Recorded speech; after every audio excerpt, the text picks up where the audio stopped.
Hey, it's Lou, and here's the thing.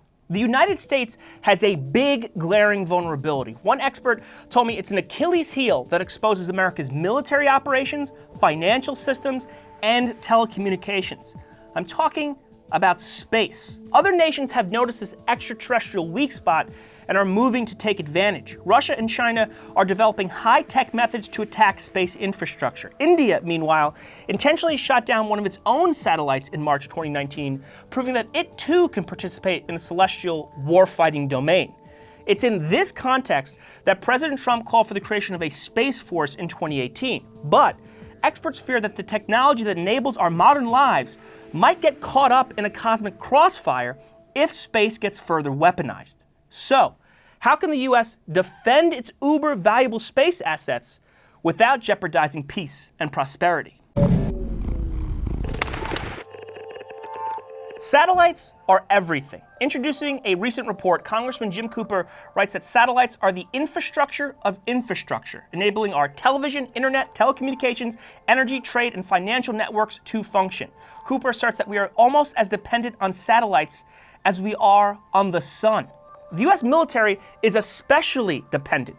Retired Air Force General William Shelton told me he couldn't think of one single military operation that doesn't depend on space. Satellites, he told me, collect intelligence, guide missiles, help troops navigate, and perhaps most importantly, they detect if the U.S. is about to be attacked. Todd Harrison, director of the Aerospace Security Project at the Center for Strategic and International Studies, told me this ability to see and communicate across great distances is central to the U.S. military strategy to play away games. That is, fight abroad so that the homeland doesn't turn into a battlefield. Harrison added that precision missiles help cut down on collateral damage. Without the benefit of these satellite-guided weapons, the U.S. would likely have to drop many more bombs, putting civilians, infrastructure, and allied troops in increased danger. General Shelton, who is now chairman of the board of the Space Foundation, told me the Gulf War, which is often referred to as the first space war, demonstrated just how important satellites are. Shelton told me helicopters were able to easily navigate the featureless deserts of the Middle East thanks to GPS, which had previously been a difficult task since pilots often relied on landmarks. Since that war, the U.S. military and American society at large has integrated satellites into our everyday lives. They run the gamut from ATM withdrawals to drone strikes. Dr. Brian Whedon, a former Air Force officer and director of program planning for Secure World Foundation, told me this has been a huge advantage for the country, but when you're so reliant on something, an advantage often becomes a weakness, a glaring vulnerability.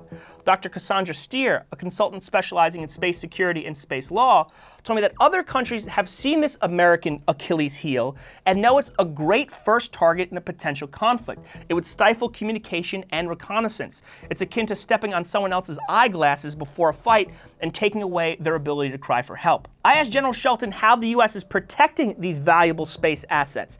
He said there is nothing preventing an attack except the idea that the U.S. will respond. That's not an insignificant deterrence, yet Harrison told me that a lot of modern space attacks are pretty sneaky and extremely difficult to prove. It's not like nations are blowing up each other's satellites. Instead, they're using non-kinetic weapons. The Russians, for instance, are widely suspected of jamming satellite signals, although they deny the allegations. According to the Secure World Foundation, the Russians are also working on lasers that can temporarily blind a satellite and prevent it from taking photographs.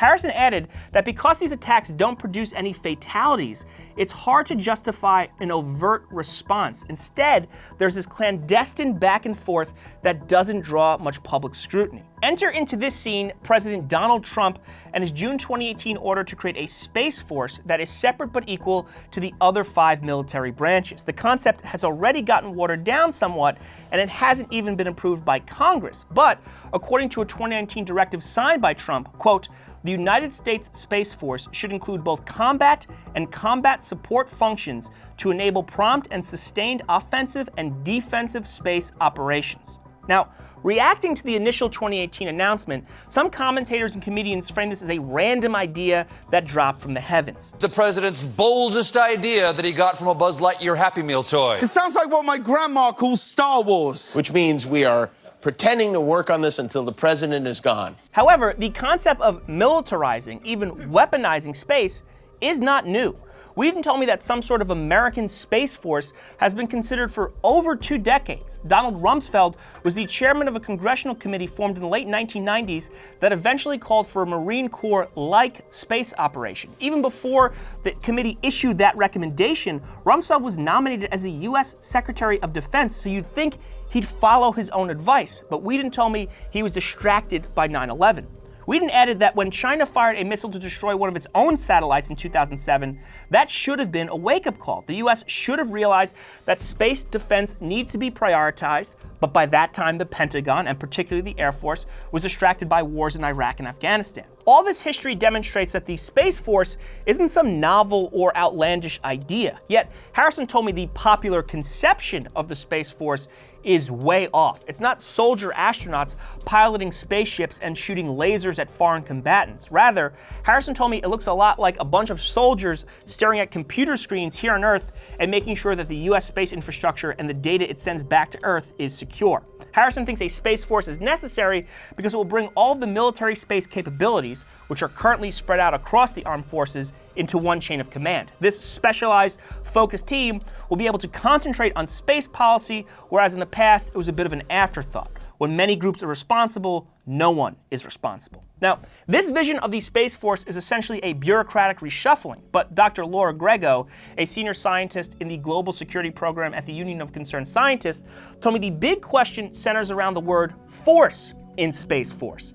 That makes it sound confrontational and aggressive, as if there will be a shift towards putting missiles in orbit. In a statement released by the Union of Concerned Scientists after Trump initially proposed the idea, Grego wrote, quote, "If concentrating authority in a space force creates an incentive for nations to build space weapons that increase the likelihood of conflict, it would be a profoundly bad idea." Grego told me that factions within the military have long talked about putting soldiers in space and installing high-powered weapons in the ultimate high ground. She added that this is likely physically impossible, but that might not dissuade military planners. General Shelton told me that he evaluates every space proposal the same way. Does this deter my enemy from attacking me, or does it inspire the enemy to attack me? Therefore, Shelton says he thinks the U.S. should not ramp up the weaponization of space.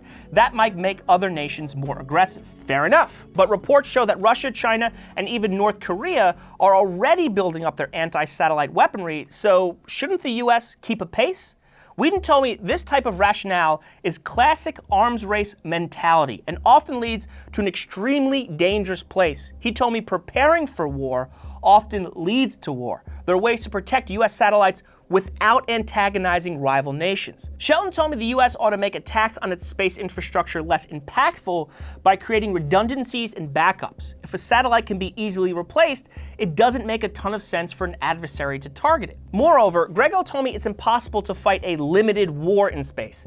She told me many satellites are dual use. That is, they have both commercial and military applications. So there's a really blurry line between what is a legitimate military target and what is not. In addition, according to the Union of Concerned Scientists, there are nearly 2,000 operational satellites in orbit, including commercial ones, and any of them could be accidentally impacted in a conflict. Consider, in 1962, in a test called Starfish Prime, the US detonated a hydrogen bomb in space. The explosion unintentionally disabled at least 6 satellites and interfered with communications in a number of countries. Today, an explosion like that, or a blown-up satellite, might damage equipment that is integral to any aspect of modern society. For General Shelton, that was why India's recent move to blow up one of its own satellites was mind-boggling. The head of NASA called it a terrible, terrible thing. The blast created hundreds of pieces of debris.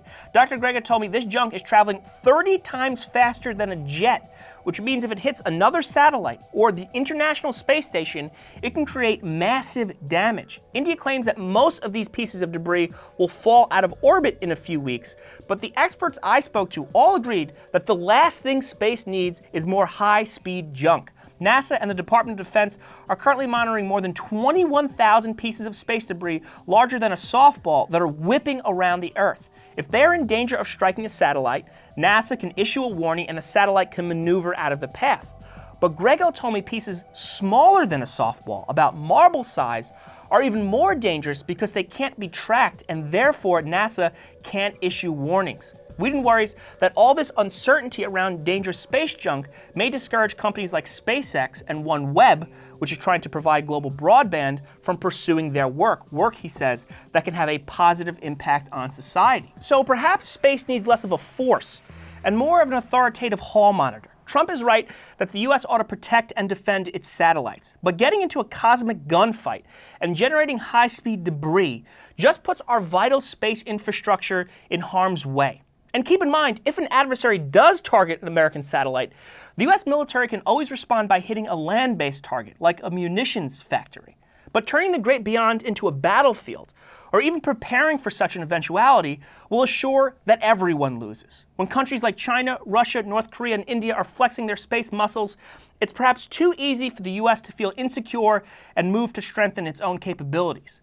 But sometimes, true strength, true leadership, is knowing that avoiding a fight is better than winning one. Okay, I'm gonna go live my life.